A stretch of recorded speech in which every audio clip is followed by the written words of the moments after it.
The White House has confirmed the authenticity of a chilling video. It shows the murder of an American journalist by the Islamic State militant group. U.S. President Barack Obama condemned the killing earlier, and just moments ago, the family of Jim Foley spoke to reporters. CCTV White House correspondent Jessica Stone has been monitoring the latest developments. And Jessica, what are Jim's parents saying about the death of their son? Well, the Foleys say they found out about the video, Elaine, from a family member and an Associated Press reporter last night, but they haven't watched the video. Foley's family has been waiting for his return for almost 2 years now, since he was kidnapped in Syria. Today, they called him a martyr for freedom. The family says Jim was courageous and fearless at a young age and returned to Syria over some of his siblings' objections. He had already been abducted once before in Libya by Gaddafi loyalists and was held captive for more than 40 days there. His family ran a campaign for his release during that period of time. But the Foleys say he was determined to tell the story of the Syrian people and the suffering they were going through. He even raised money for things like an ambulance for their use in Aleppo.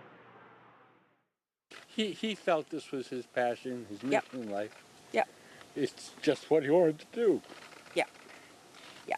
And he just felt the world had to know. The world had to know about the evil. The world had to know what's happening, the suffering of children. And the Foleys also begged the Islamic State to release the other journalist in captivity who is pictured on that video. They also verified that 2 other humanitarian American workers are also in IS custody, Elaine. And Jessica, the Islamic State video calls on U.S. President Barack Obama to stop its airstrikes or it will kill more Americans. So how did the president react during his statement this afternoon?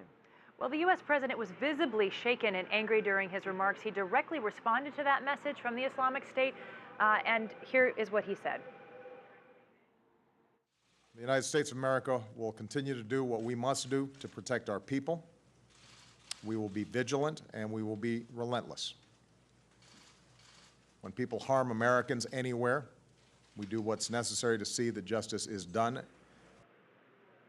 And in fact, we are now hearing that U.S. military planners are weighing the possibility of sending more American forces to Iraq, mainly to provide additional security around Baghdad. The number under discussion is fewer than 300 American troops. There has been no final decision yet.